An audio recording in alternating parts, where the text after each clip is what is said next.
What's up?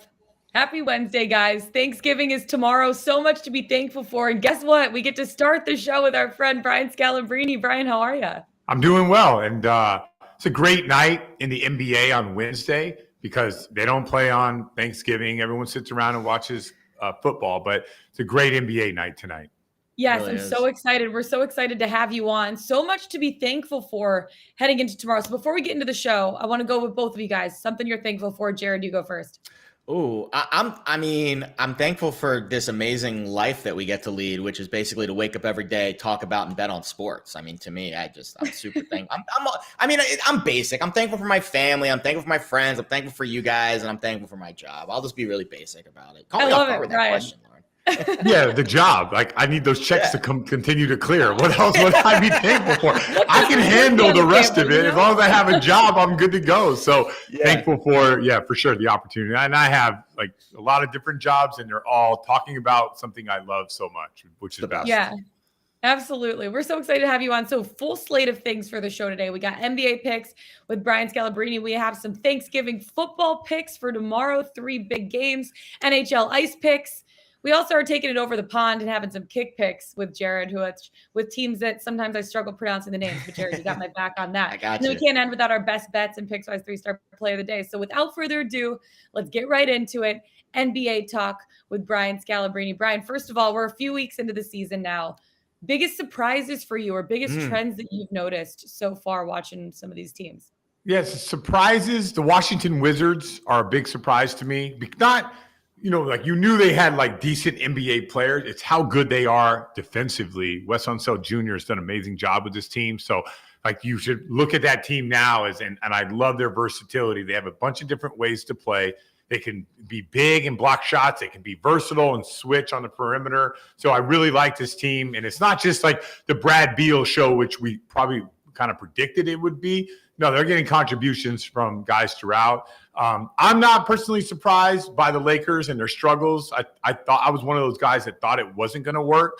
And it's just right now, they just look like a broken team. But, obviously with LeBron James missing a bunch of games, they could be better. There's two surprises on the good side. The Golden State Warriors, the best passing team in the NBA. I thought the Miami Heat were, but now watching the Warriors, they are. And another team, the Phoenix Suns. Like, there's usually a little bit of a hangover. The way they started the season out, a little bit shaky. But once again, passing is king right now, and the teams that move the ball and get the most open shots are the teams that are winning. So I can't say I'm surprised that the Warriors are good. I'm just surprised they're 15-2. Mm-hmm. What about the card tonight, Scal? Anything interesting catch your eye? Yeah, so I'm going to give you a forewarning here. I'm going to be a little bit of a hypocrite, and I hate doing that, but give me some time to explain myself. All right, so here's what I do. So Portland, who is bad, absolutely atrocious on the road, is coming off a back-to-back and heading into Sacramento. Sacramento, coaching change, and then you saw what happened the other night. When they did have the coaching change, they completely fell apart. I think tonight's the night that Sacramento puts it together. Sacramento is going to be when it opened up, it was 2-point underdog. So I still think it's the same way. Yeah. So Portland's favored by 2. Actually. So I like the market likes you. Yeah, I like Sacramento tonight getting this done. And here's where I'm going to be a hypocrite. The Atlanta Hawks, who are also atrocious on the road, they are a much, much better basketball team than they have showed. And I know they're coming off a bunch of home wins and they look good. Now they got to go out on the road. But the way that they play, they're going to be able to take care of business against San Antonio. So you see where I'm going with the hypocritical comments there. Like I'm betting against one good team that's going on the road that's atrocious versus another good team that's going on the road. I think the Atlanta Hawks get it done tonight against San Antonio. So those are my 2 favorite picks for tonight's game. I like it. I want to take you back to when you were on the show before. I think it was a few weeks ago, or it was right before the season was starting. And you came on and told us you like the Jazz or the Nuggets to win the West. Is that still the case for you right now? You know what's wrong with the Nuggets is, no, let's back up here. You said you picked for some dark horses. Who are some of the dark horses? Like, I still like the Jazz, but obviously the Warriors are amazing. But the Nuggets, like the problem with the Nuggets is health, and it's always the case. I guess PJ Dozier might be out for the season.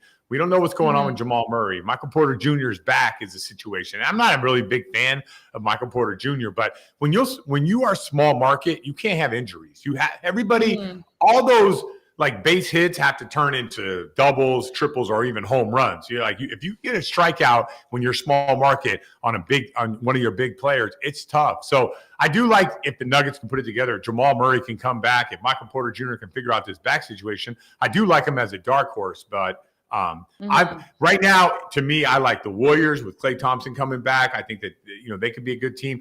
Dallas, because of the way that Porzingis has been playing, if they can ever figure this thing out, there are some teams out there that are some dark horses, but I am completely off of the Lakers unless they make trades, which, right now there's like a lot of players in flux in the NBA. Go down the list, like John Wall, Goran Dragic, Kyrie Irving, Ben Simmons, and there could be some movement. And you throw in, Russell Westbrook is not in flux, but it doesn't like it fits there. There could be some movement going around the NBA, which we'll have to reevaluate this whole conversation of who we think is going to come out of the West, because the Lakers still have LeBron James, and a couple of different players on their team can make a big difference. Yeah, according to the odds right now, the Warriors are supposed to come out of the West. They're plus 320 on FanDuel to win the Western Conference. But there's a big gap in the NBA championship markets between the Nets at plus 260, and then you get the Warriors, Bucks, Lakers are kind of floating in there, the Jazz, the Heat. Do you still view Brooklyn as that much of an elite team that there should be that much of a gap between them and the rest of the NBA title market? Or is it just because they play in the East and they should have an easier road to the title? Is that kind of why you think they're priced that way?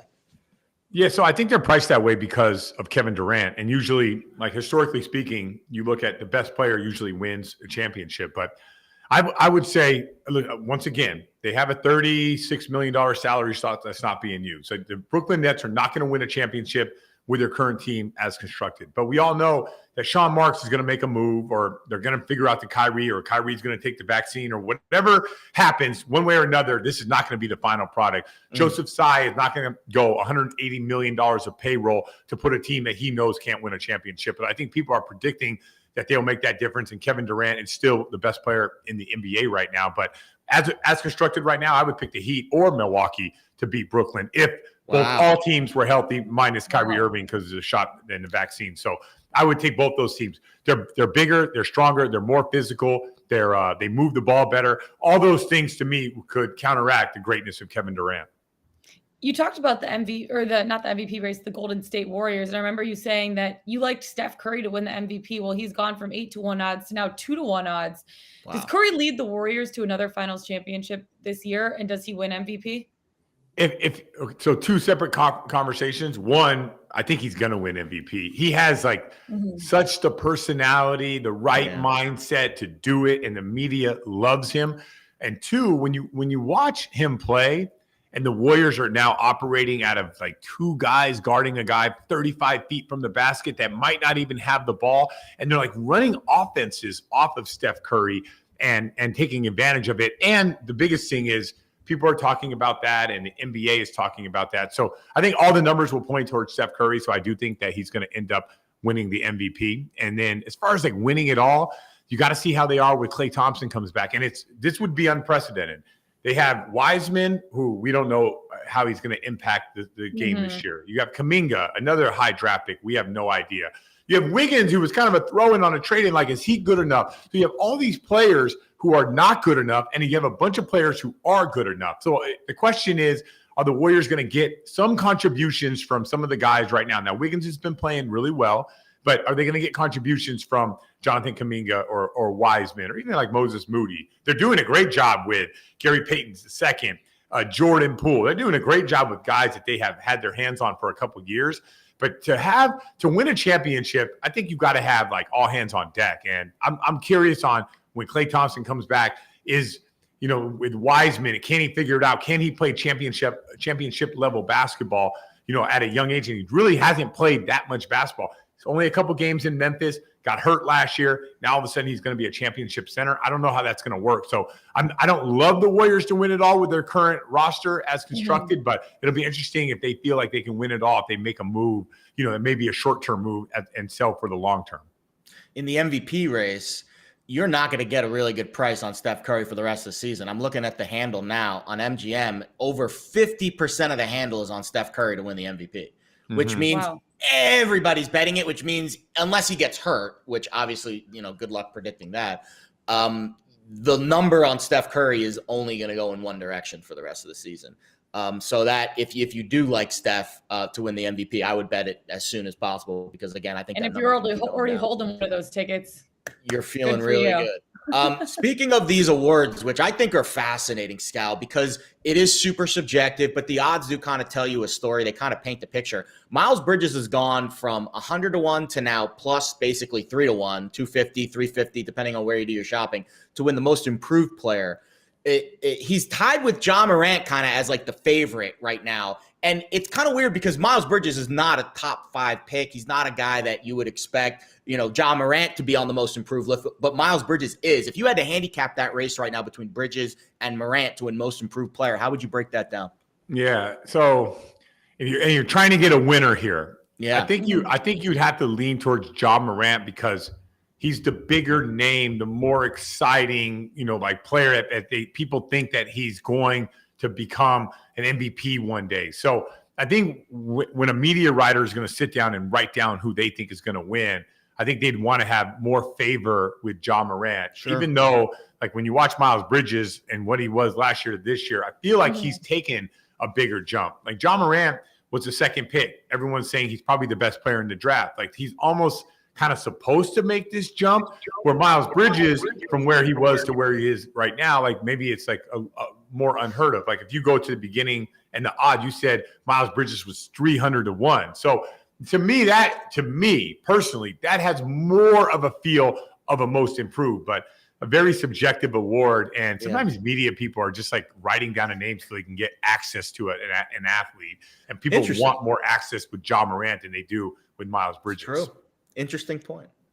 Other than the Celtics this year, who is like your favorite team to watch? Like, you're tuning in for most of their games. Yeah. So Chicago has been a league pass favorite. I love Ayo Dosunmu, like just their bench. I love Alex Caruso as well. Their bench comes in and plays super hard, right? So I'm jumping. So just think I have league pass. I know when people sub. I know all that stuff. So I jump around league pass, right? Memphis last year was one of my favorite teams.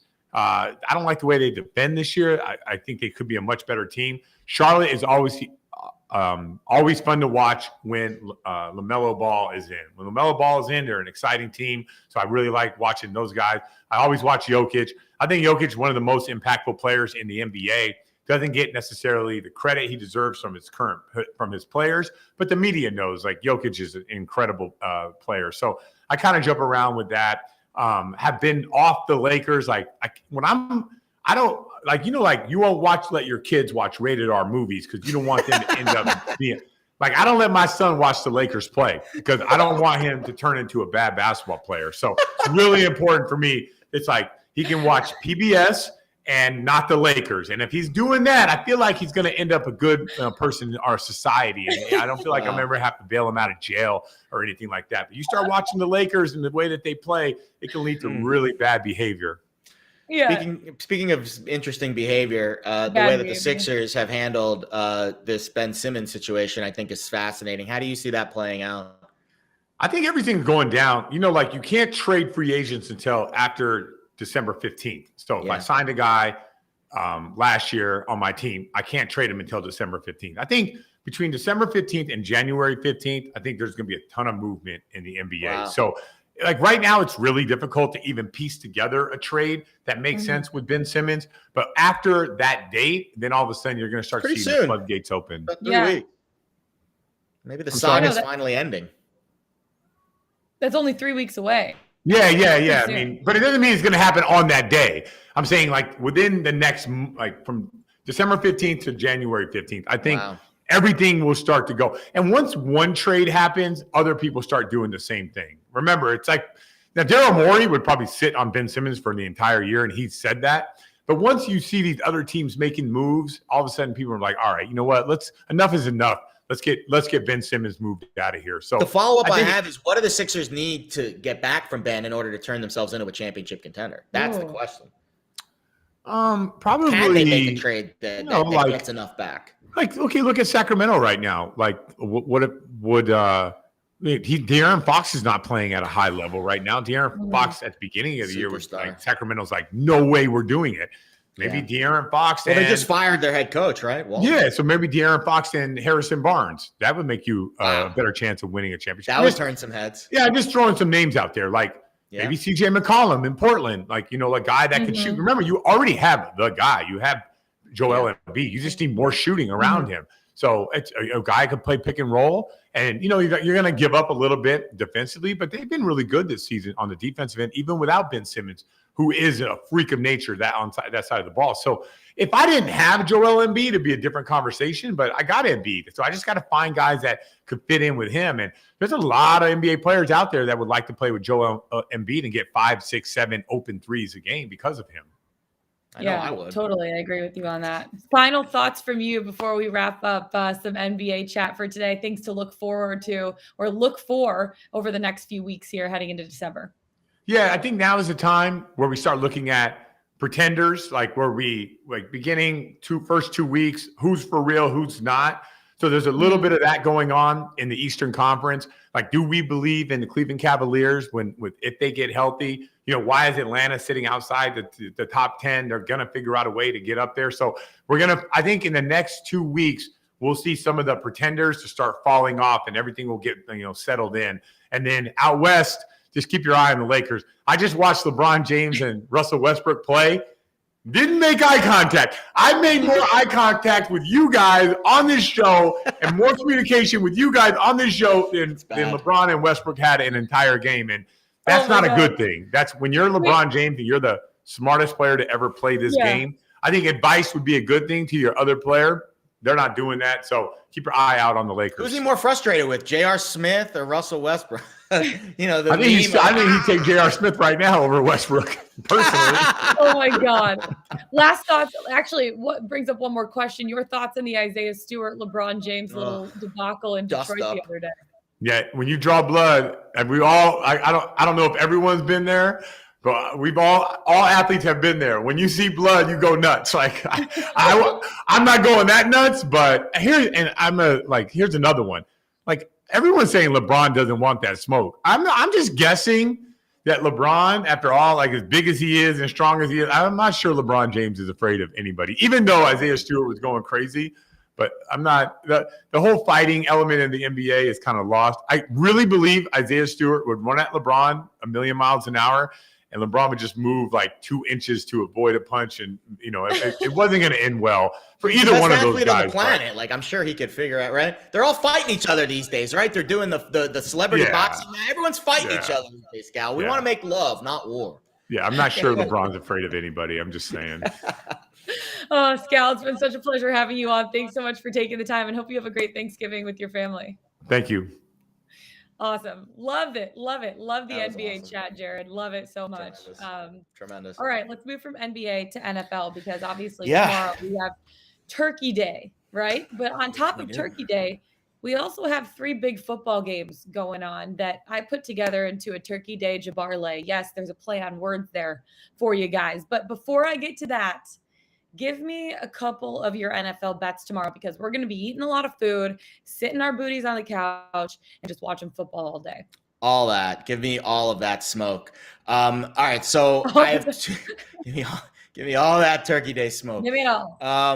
So I have 2 half unit plays for tomorrow. I don't love I'll be honest, like Thanksgiving Day is a tough day because you just don't know how these teams are going to come out. The road teams have done really well in Detroit. The Lions have not done well as an underdog on Thanksgiving. The favorites have actually done really well, 32-14 against the spread since 2005. So the teams that are supposed to win tend to win on Thanksgiving. That's not how I feel about this first game, though. This first game, that's what I like to hear. I think this is the Lions' week. And I don't have any really great trends or stats to back this up. All the stats point to the Lions really not playing well as an underdog. 2-10 against the spread as an underdog on Thanksgiving.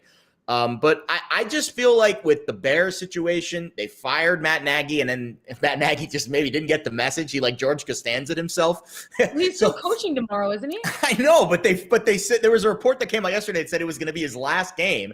But then he said it wasn't. I know. So what do you believe? I don't know what to believe.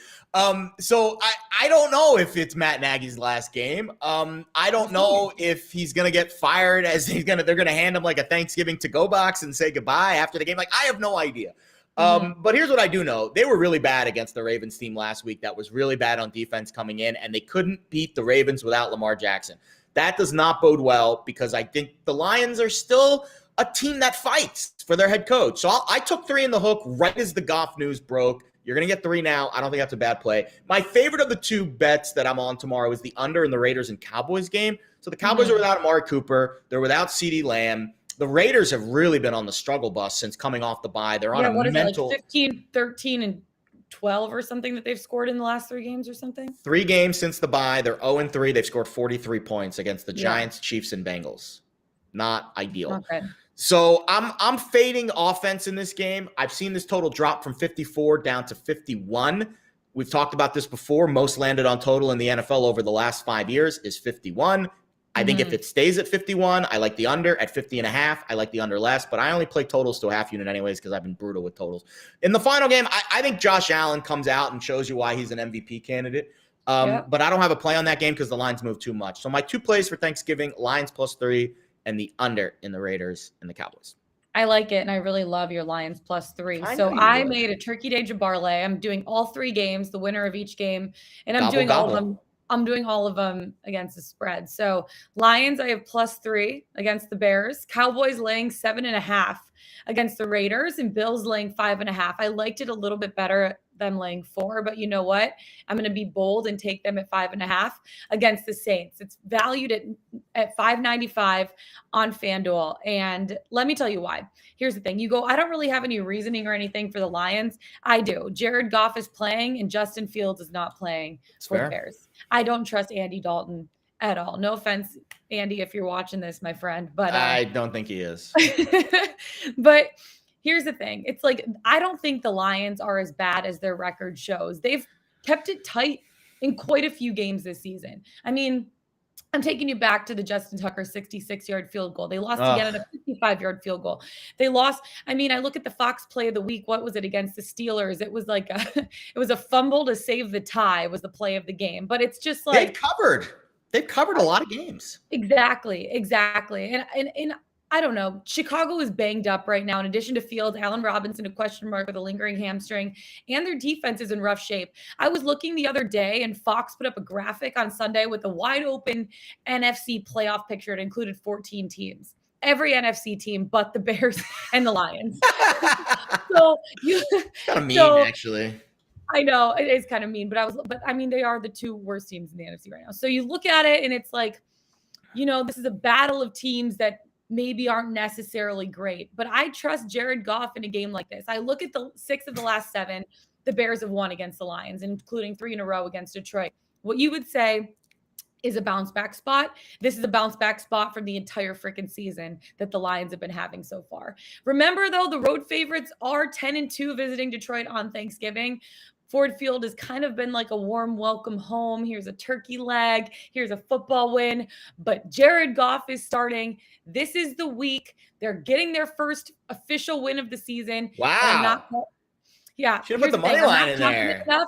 I'm not confident enough to put the Lions money line in my Jabbarlay, so I'm taking the points. That would have been so much fun. But I also think that this is the week that they're going to get their first win of the season. You should sprinkle the money line. Exactly. I'm going to sprinkle it separately. But if I'm doing a 3-leg Jabbarlay, I'm not confident enough. Because we talked about this last week, like how you would feel like you won't feel as bad about betting the Lions money line and losing than you would about not betting the Lions money line and them winning. Exactly. Like you want to have a Lions money line ticket when they win their first game. Like that needs to happen. Here's the thing. If Justin Fields was starting, I would take the Bears. Totally different game. But he's not. Totally and I don't like Andy Dalton. So, and I like Jared Goff, and I like the fight that this Lions team has. And I'm not just saying that because I'm from Detroit. I'm saying it because I feel it. I feel it in my gut. I feel it in my heart. This is the week and I'm gonna have a turkey leg in hand and watch my team get their first win of the season. Love I'm it. very excited about it. All right, Cowboys. That's a tough game. Only a gambler could love this game. You know how your parent, my mom, you say you have a face only a mother could love. I'm joking. She loves my face. This is a game only a gambler could love. Lions and Bears. Yes, I know. So I also have the Cowboys in this Jabbar. I have the Cowboys laying 7.5 against the Raiders. You said that, like, the early game, there's a ton of injuries. You talked about CeeDee Lamb. You talked about Amari Cooper.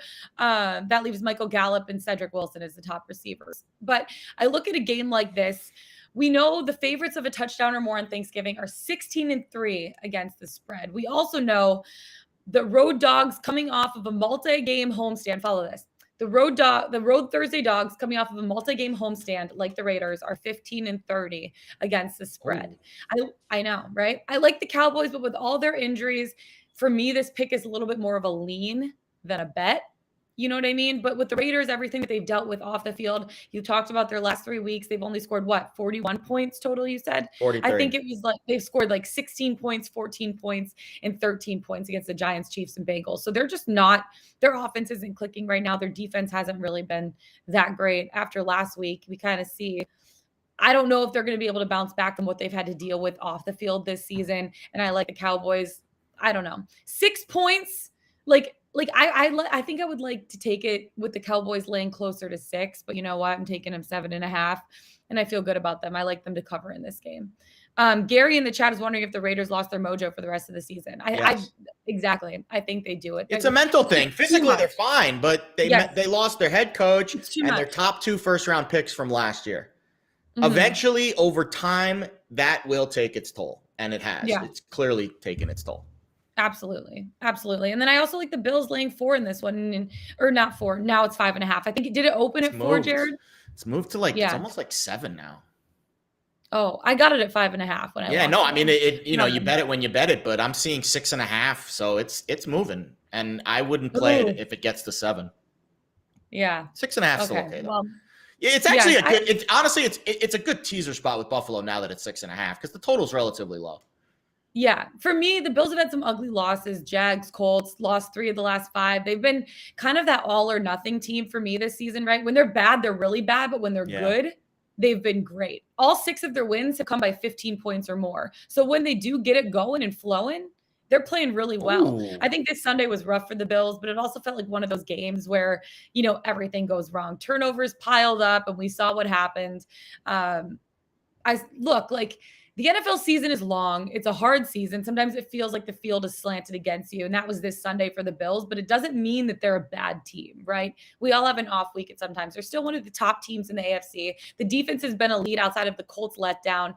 For the Saints, Trevor Siemian shows why he is QB3, right? He looked the part. You're also missing wide receiver Michael Thomas and 3 of the 5 starters from the O-line. Kamara's also a question mark heading into this week. Saints were demolished on Sunday. And this week they could be missing 7 of their 11 starters and facing a Bills defense that got destroyed by Jonathan Taylor. It's a good bounce back spot, in my opinion, for the Bills this week.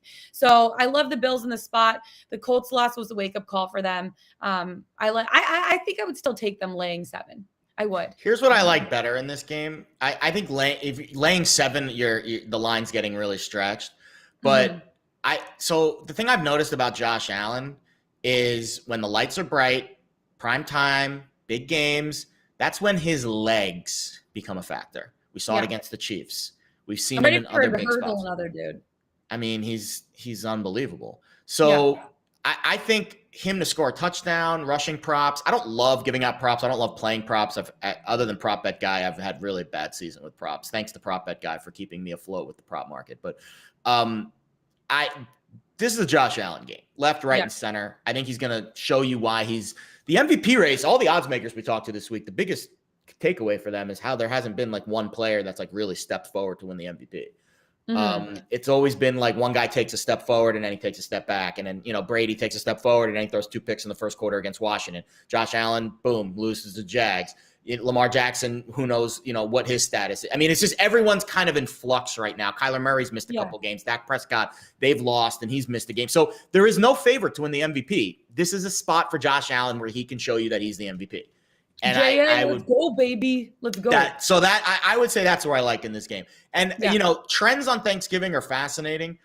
there's a big difference between like a predictive trend. In fact, I don't think there's really any such thing as like a predictive trend and an explanatory trend. The trends on Thanksgiving are very explanatory. They tell you what's happened on Thanksgiving. I don't necessarily think that it's going to predict what's going to happen this time. Most of the trends and the stats we use, they're for losers, right? We just use them to shape our narrative. It's really hard to use them to predict what is going to happen. So to say that the Lions are 2-10 as a home dog on Thanksgiving, it's tough to say that they're going to go 2-11 and they're going to lose this week against the spread. So they're winning this week, Jared. I agree with you. So just be like, I always advise people on that.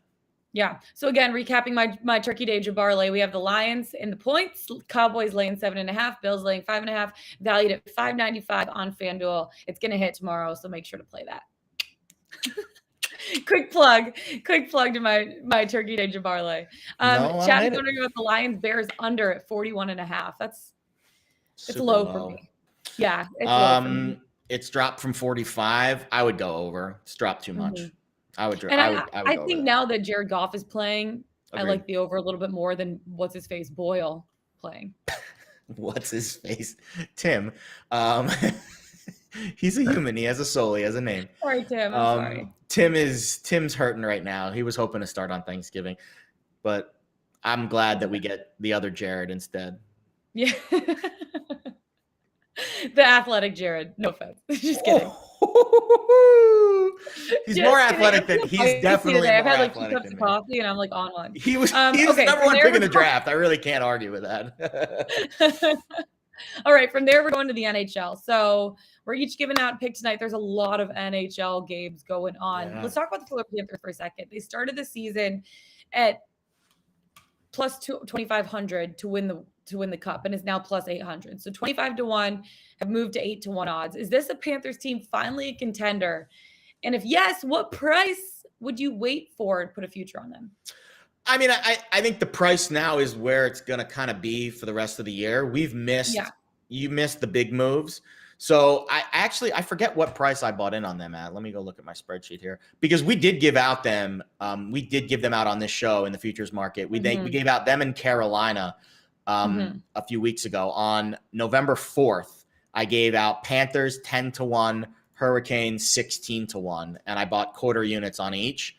I would be willing to add to the Panthers position and Carolina's position because I do think the Eastern Conference is, I don't want to say up for grabs, but I think there's more debate about the East than there is with the West, which I think your Avs are right there. And I think Edmonton's actually been really impressive too. So I'm still high on Florida. I'm still high on Carolina. Those are the only 2 teams I'd be willing to invest my money in right now. Okay, cool. All right, tonight, full slate of games. I mean, I think there's like 13 games or something. Everyone plays, tell me the picks that you have heading into tonight. So I'll give you 2 picks. One of them is going to be my play of the day, but I won't tell you which one's my play of the day because I'll make you watch to the end. But I like the Rangers tonight. Line flip overnight. Isles opened as a fave. Rangers are now the favorite. I got in at minus 112 on win. I think it's more like minus 115, minus 120 now. Isles have lost 6 straight games. They're without 7 of their regular starters. Bailey, Chara, Green, Johnston. Those guys are all out for COVID. Anders Lee out for COVID. Nelson, Pelech, Pulak all out for injuries. I mean, really, really tough sledding for the Isles right now. They're in their new building, and they haven't won yet in their new building, and I don't think they're going to win tonight. The Rangers have been hot. They've won 5 of 6. They've looked really strong. I think this Rangers team has a big advantage in net. Shesterkin versus Varlamov, who hasn't won yet. I really like Igor in that battle, and I'll trust the line movement, and I'll take the Rangers laying a short number. And Leafs Kings under 5.5. How about this? The 2 most under teams in the NHL this year are the Leafs with 14 and the Kings with 13. These teams are combined 27 and 11 to the under. I took under 5.5 with the Leafs and the Kings tonight out west. I like it.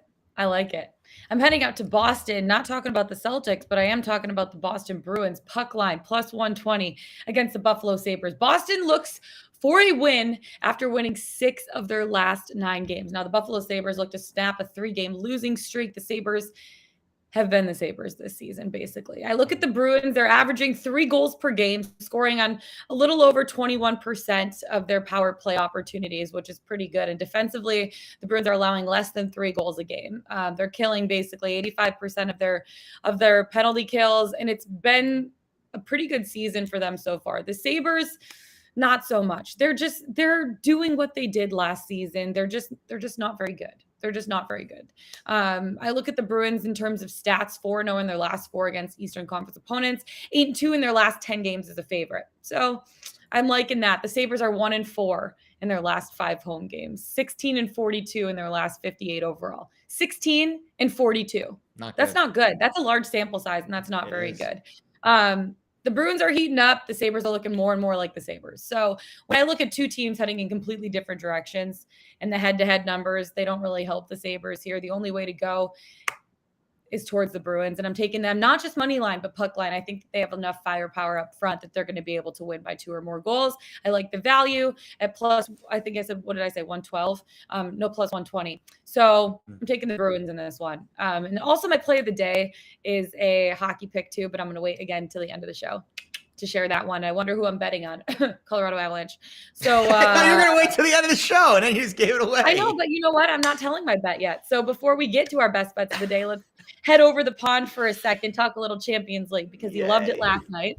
And there's some good games going on today. Who you got? 8 games today. I'm going to try to bet on all of them. That's the goal. No. So you guys know me by now. We're doing the show a couple months. I'm pretty disciplined, especially with the NFL. I only like to give out certain plays, buy low, sell high, all that crap. I'm not like that with soccer. Soccer's like my junk food. It's like my vice. I love betting on soccer. I would recommend quarter unit, half unit plays here because the volume is a little higher than what I normally would give out on a regular card because I have 5 picks again. Yesterday the picks went 3-2. Not bad. Small profit. Not a great profit, small profit. We'll try to go 3-2 or 4-1 again today. 5-0, obviously the goal, but very hard. I have 2 straight up sides that I like. I like Sporting Lisbon at home against Dortmund. For Dortmund, they're without some key players. No Erling Haaland, who, by the way, is like my favorite player ever because I have a picture of him right here. But he's not playing. He's hurt. There's a bunch of key players in the midfield that are also hurt for Dortmund. And Sporting Lisbon has been really strong. Actually, very, very strong because they've won 9 straight matches. So they're playing their best football of the year. Dortmund struggling a little bit. Lisbon at home getting plus 145-ish, plus 150. So we're taking Sporting on the money line. Atletico Madrid, love this matchup as well. They're laying about 50 cents in this game. They are taking on, I'm going to make sure I get the name right, AC Milan. That's right. Some of these names can be a little bit tough. That's actually an easier name. Now let's get to some of the tougher names. Play a segment. Yeah, segment. Did I pronounce this correctly? No on a couple, but yes on some. So I got 2 same-game parlays today. Both of them are over 2.5 parlayed with both teams to score. Both of them are laying around minus 110, minus 120. Ajax from the Dutch League and Beşiktaş from Turkey, over 2.5 both teams to score.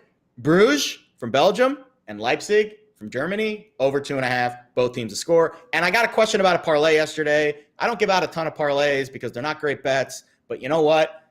It's Champions League Wednesday. It's Turkey Day Eve. So here you go. Man City on the money line. Inter on the money line. Liverpool on the money line. The parlay is valued at plus 284.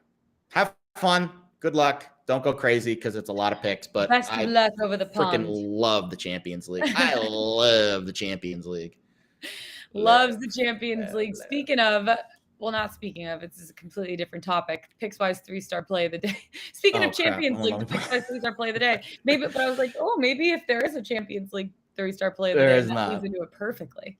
There's not. We do have, actually, there's a college basketball capper on the Pickswise site called the Lock Mamba. We just had the White Mamba on the show. Lock Mamba, like St. Mary's, getting 2.5 points. Also, the Hornets laying 7.5 against the Magic. Hermantas Kaneta is on that pick. Those are your 3-star plays of the day. College hoops, NBA. Love it. All right. Our best bets of the day because we've really been looking forward to it. Ice picks. Let's take it to the ice, baby. What one's your best bet of the day? I'm on the Rangers. Our producer Jack would really love that. So it's tough for me because I'm a Rangers fan. I don't like usually betting on my teams, but the line, we just explained it during our puck picks. I'm contractually obligated to tell you that I've hit 4 straight PODs, 7 of the last 9. So we're doing pretty well right now. We'll see if it doesn't mean anything. Again, that is an explanatory trend, not a predictive trend. Yeah. I'm explaining that I'm doing well on PODs. It means nothing for tonight. Maybe I lose, maybe I win, but I do think the Rangers are my best bet of the day. I like it. Okay, I'm taking it obviously and picking my team, the Colorado Avalanche, not just money line, but puck line, because I love a good value at plus 112 against the Ducks. And you're like, whoa, the Ducks have been playing really well. What are you thinking? Well, let me tell you exactly what I'm thinking. The Ducks have been on a tremendous run. Recent 1-goal losses to Carolina and Nashville suggest that their puck luck may be running out right now, and even special teams have cooled. I look at Anaheim. They've now gone 3 straight games without scoring a power play goal. Gave up its first goal in 9 games. It's amazing because 9 games they haven't even given out or let any other team score a goal, which has been pretty crazy. But they allowed a shorthanded goal to the Predators on Monday. The Avs got into a track meet on Monday, and they needed to come from behind twice before squeaking out a win over Ottawa, which wasn't great. Not great against a team like Ottawa. I think there was like 11 or 12 goals scored in that game, which is pretty exciting for the PA announcer, whoever's announcing all those goals inside the arena. But the Ducks play a much tighter defensive game than the Sens, and I think they can score. But I think that the Avs just have too much firepower in this game. I think the Ducks' puck luck may be running out. You look at a guy like Cale Makar, who I'm pretty sure is had a point in each of the last 3 or 4 games. Their top line right now, Nathan McKinnon is still out, but Gabe Landeskog, Mikko Rantanen, Nazem Kadri, like Andre Burakovsky, those guys are clicking right now. So I like the Avs in this game, and I like them winning by 2 goals or more. And that's more of a feeling than anything, but I also just think that the Ducks can't be this good for this long. So they're going to start wavering a little bit, and I think that these last couple of games have kind of showed that. But this game tonight, we're going to see the Avs win by 2 goals or more. I like the value. Avs puck line plus 112. So we're sticking with it. We're going with it, and we're feeling good. I have a question for you. Yeah. If you were gambling on a coin flip, and someone the house said the last 100 coin flips were tails, would you bet heads? 1,000%. 1,000%. So, okay. I just wanted to ask that. You would. No, I mean, I'm curious because guess what? It's a bounce back game. It's a bounce back game for tails. That's why. Okay. It's a bounce back spot for tails. That's all I gotta say. It's bounce back for tails. Okay. 100, like the odds of the 101th time, 101th. I don't think that's a number. 101st time landing on tails. That's a fallacy, though, because he flipped the coin, it's 50-50. The next flip is still 50-50. What happened the prior 100 times? I'm getting into this explanatory and predictive trend analysis where the trends are more explanatory than predictive. But we talk about them anyways because that's what we do on the show. We have to talk about something. That's true. But all right. I just wanted. On that note, let's give away a jersey. Let's give away a jersey. Drum roll. Who are we giving it to today? I'll be honest. I haven't looked, but wait, Brian Johnson. Jack did. No, yeah, thank you, Jack. You're doing my job today. I've not been looking in the chat. I've been focused too much on my explanatory trends. Brian Johnson. You need to give us your Twitter handle, bud, so you can get yourself a free jersey. Congratulations, B. Lauren doesn't respect people who wear jerseys, though, so maybe you should donate it, right? You want to explain that one to us? No, we don't have enough time right now for me to explain that. We don't have enough time for that. Sure, we do. Yeah, you can wear jerseys to a game, but if you're wearing jerseys just out on a street, no, just don't do it. Don't do it. But you could wear Getting advice from Lauren. Yeah. That's just my take, but you know what? I agree with you. My opinion doesn't matter.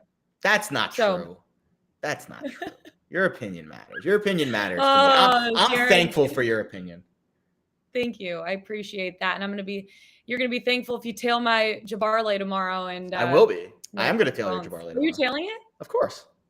Absolutely. Thank you. It's Thanksgiving. Yes, Turkey Day Jabbarley. Yes, come on. On that note, we're heading out. This is our last time to talk to you guys before Friday. It's been so much fun. We have Thanksgiving tomorrow. We hope you all have a wonderful holiday. Eat some good food, get stuffed, sit on the couch, watch some football. And while you're doing that, make sure you like, subscribe, and comment because you don't want to miss the show on Friday morning at 10 a.m. Eastern time every single day, 7 days a week, except for on Thanksgiving. So we'll see you Friday. Have a wonderful Thanksgiving. For Jared, me, and the whole Pickswise family. Yes, Pickswise family. We love you guys. Good luck tonight. Good luck tomorrow. Let's get it. Let's bet it. We'll see you Friday.